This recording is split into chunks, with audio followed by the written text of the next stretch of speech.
बिहार में वो विकास की योजनाएं धरातल पर नहीं उतर पाई, उसके सबसे बड़े जिम्मेदार अगर कोई है तो वो मुख्यमंत्री नीतीश कुमार जी है। और मैं गर्व के साथ कहता हूं कि इन 50 सालों में मेरे नेता पर कोई 1 रुपया तो क्या 1 पैसे तक का आरोप नहीं लगा सकता। इस बात का डर मुझे। बिहार में विकास की बात अगर कोई एक नेता करते हैं तो वो हमारे प्रधानमंत्री आदरणीय नरेंद्र मोदी जी।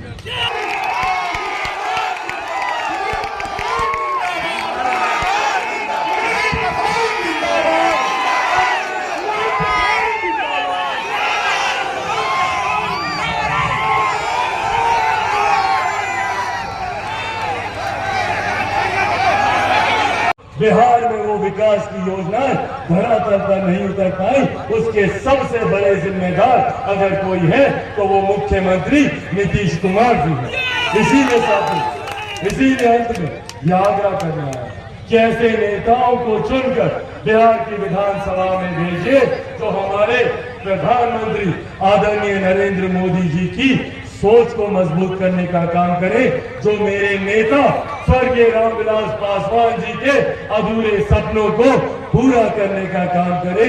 और इसीलिए आग्रह करता हूं कि हमारी बहन कुसुम देवी जी, जिनका पता है ना उसमें ईवीएम पे कौन से नंबर पर है, सबको पता है, सब लोग दिखाइए तो, सबको पता है 2 नंबर।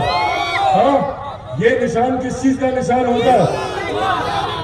विक्ट्री का निशान होता है, विजय का निशान होता है। तो विजय तो पहले से ही सुनिश्चित है।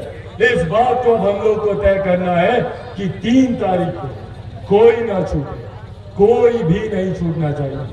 चाचा चाची, दादा दादी, नाना नानी, भाई बंधु, यार रिश्तेदार, सबको लेकर जाना है मतदान बूथ। वहां पर लेकर जाकर 2 नंबर पर बटन दबाएंगे ना। युवाओं को अकेले नहीं जाना है, अपने साथ 10-10 लोगों को लेकर जाना है। लेकर जाएंगे, चाची जाइएगा ना, आप उठाकर बताइए, सब लोग जाइएगा ना, सब लोग जाइएगा। तो 3 तारीख को 2 नंबर पर, और छाप कौन सा होगा? कमल का फूल।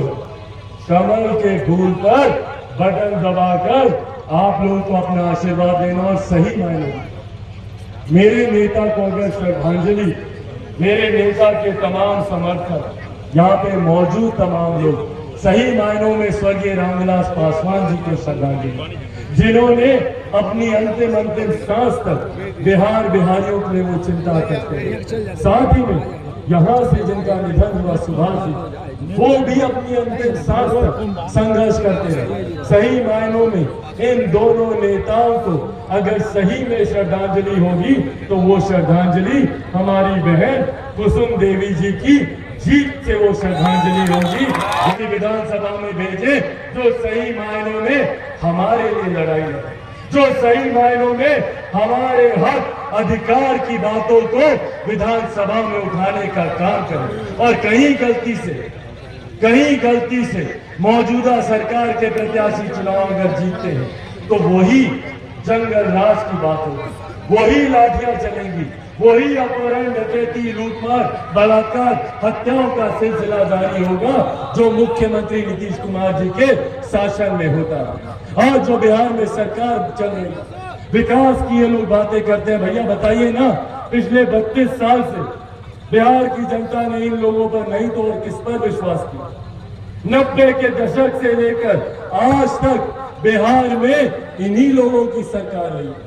भले वो राष्ट्रीय जनता दल हो या जनता दल यूनाइटेड हो, यही लोग पिछले 32 साल से सरकार में। और आज ये लोग बात करते हैं भैया हम लोग बिहार में विकास करेंगे। जो लोग जब सत्ता से बाहर होते हैं तो लाखों रोजगार देने की बात करते हैं, और जब सत्ता में आते हैं तो वापस से लाठी चलाने का काम हमारे युवाओं पर, हमारे शिक्षकों पर किया जाता है। ये इनकी दोहरी नीति को दिखाता है।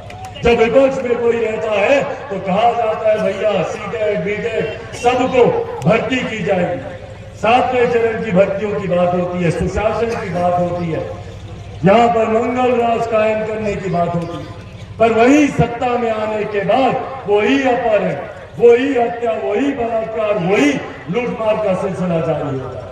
ये अब हम लोगों को समझना है और हम लोगों को जानना है कि भैया सही मायनों में कौन दिन रात सुख दुख की घड़ी में हमारे साथ खड़ा है, कौन सही मायनों में हम लोगों के लिए लड़ाई लड़ने का काम करता है।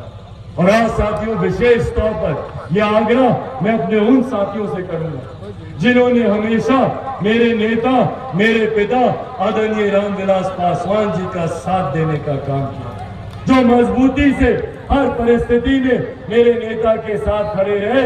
मैं उन लोगों से भी अंत में यह आग्रह करूंगा, मेरे नेता को गए आज लगभग 2 साल हो गए। इन 2 सालों में मैंने हर संभव वो प्रयास किया, भले मुझे सड़क पे रह के संघर्ष करना हो, मैं कभी ना घबराया ना विचलित हुआ।